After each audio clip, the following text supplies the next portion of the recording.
E agora eu quero conversar com a senadora que já está aqui conosco também, para que ela possa falar um pouco mais sobre esse assunto, a senadora Soraya Tronic, que foi a relatora aí do projeto na Comissão da Agricultura e Reforma Agrária. Boa noite, senadora.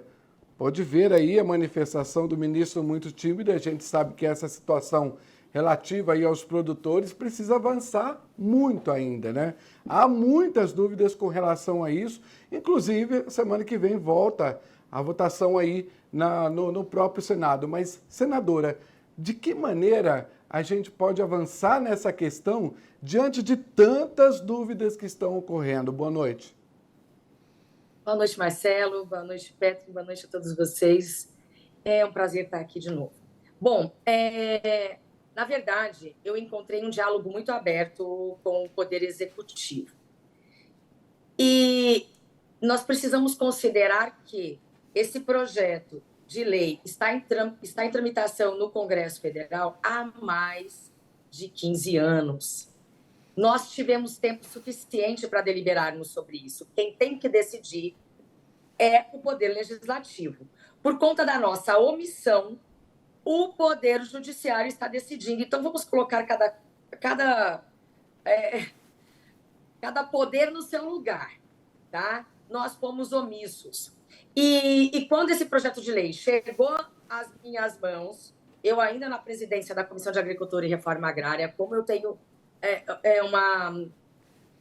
uma certa intimidade com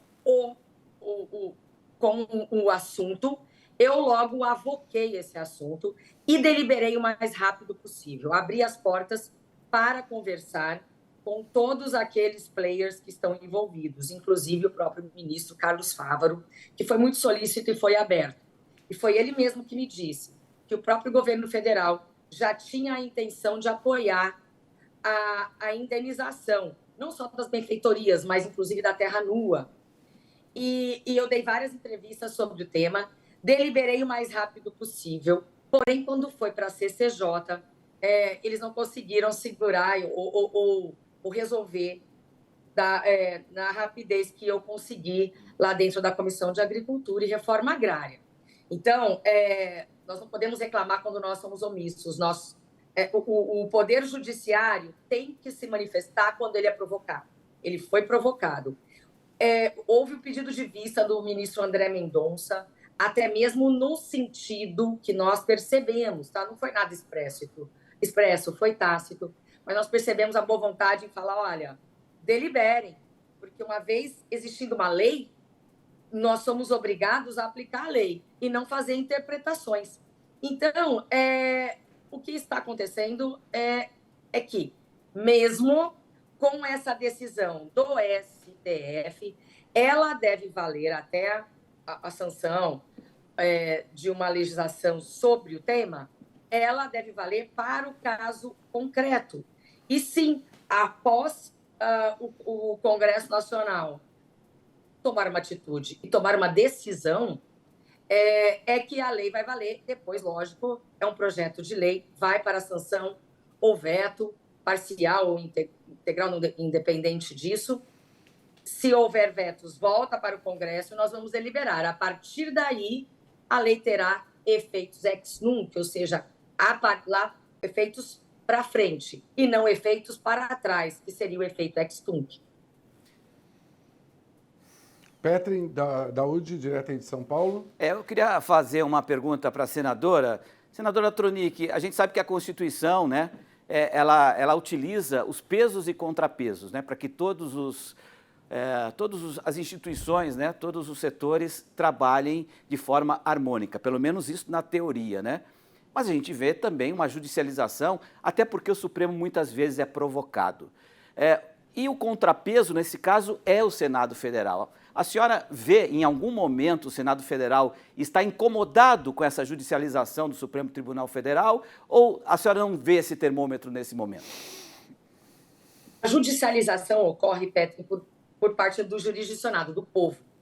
O Poder Judiciário só age quando existe um processo ajuizado por alguém. E este processo, no caso, é de um caso concreto do estado de Santa Catarina. E aí pode ser que deem a ele o efeito, ou se já foi dado, me perdoe, eu não sei, porque eu estou numa agenda muito pesada, muito puxada, mas eu não sei se foi dado efeito erga omnes. Mas erga omnes quer dizer que aquela decisão vai valer não só para aquele processo, mas para todos os casos do mesmo que tratam da mesma questão. Então, eu não posso culpar de maneira alguma o Poder Judiciário. Não foi ele que iniciou isso, tá? Foi o nosso atraso. O Poder Legislativo não deliberou sobre, tá? Então, há mais de 15 anos o projeto de lei tramita. E também há uma PEC tramitando já na Câmara, já avançou bastante porque já passou pelo Senado. Esta PEC, que foi inclusive de relatoria do senador Blairo Maggi, lá do Mato Grosso, ela trata das indenizações. Eu bem que tentei, quando eu estava na relatoria, eu tentei trazer um texto de indenização, porque eu sabia já de antemão, por uma sinalização dada pelo ministro Carlos Fávaro, que havia, sim, a intenção de indenizar. E a União deve indenizar, sim, porque nós precisamos virar a página. Precisamos indenizar os produtores rurais que adquiriram de boa fé. Perfeito. Então, na verdade, eu vou trazer a culpa para o nosso lado. Perfeito. É nossa. Senadora, deixa eu pedir para o Daúd também fazer uma questão, ele tem uma colocação para a senadora. Boa noite, senadora. Senadora, eu tenho conversado com vários juristas constitucionalistas e eles me dizem o seguinte: olha, a questão do marco temporal, ela não pode ser mudada mesmo por emenda à Constituição, porque ela é uma cláusula pétrea. Bom, então eu acho que a questão do marco temporal pode gerar dúvidas, né? Discussões, o Congresso vai apresentar um projeto e o Supremo vai dizer não, isso é cláusula pétrea. A senhora acha que se o Supremo, na modulação dele, ele definisse que as terras que seriam concedidas aos indígenas seriam aquelas onde eles estão, e não onde eles não estão? Porque não, amanhã o próprio Gilmar Mendes disse, chegam lá no teatro de Manaus e dizem, isso aqui é meu, porque eu tive aqui. O que a senhora acha disso, senadora? O que eu entendo? Eu sou a favor do marco temporal porque eu sou garantista. Na Constituição, no artigo 231, e também no artigo 67 da DCT, já diz que o marco temporal é válido. Naquele julgamento da Raposa Serra do Sol, ele ocorreu por conta de uma dúvida suscitada no processo em si, relativo à Raposa Serra do Sol, e foi confirmado que o que valia era a Constituição. Quando você tem alguma dúvida sobre a Constituição, você vai para a Corte Constitucional, que é o STF. Então, chegou ao STF. Então, eu entendo que o próprio STF está sendo inconstitucional. É o que eu, Soraya, penso a respeito. Porém, estamos trabalhando aqui,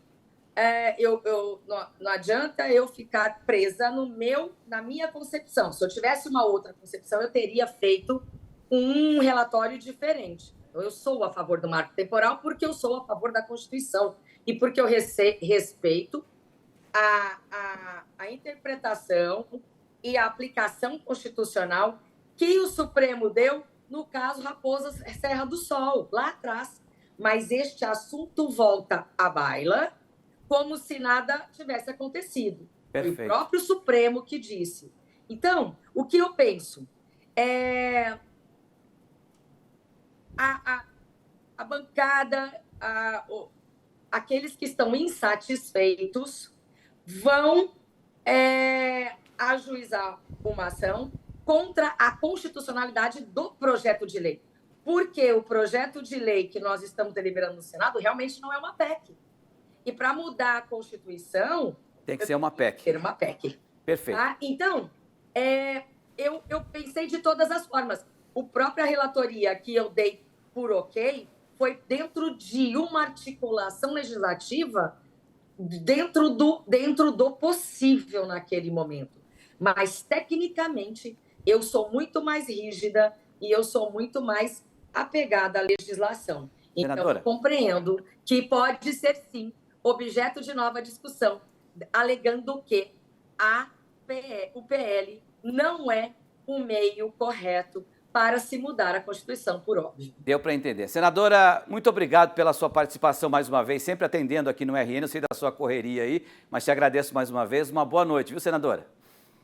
Estou à disposição sempre e vamos ver o que acontece, tá? Eu acho que ainda vai dar muito pano para manga. Vamos aguardar. Semana que vem tem mais novidades aí. Obrigado, senadora. Marcelo, para você um bom final de semana. Obrigado pelas suas informações. Boa noite. Boa noite, obrigado a vocês também. Um bom final de semana.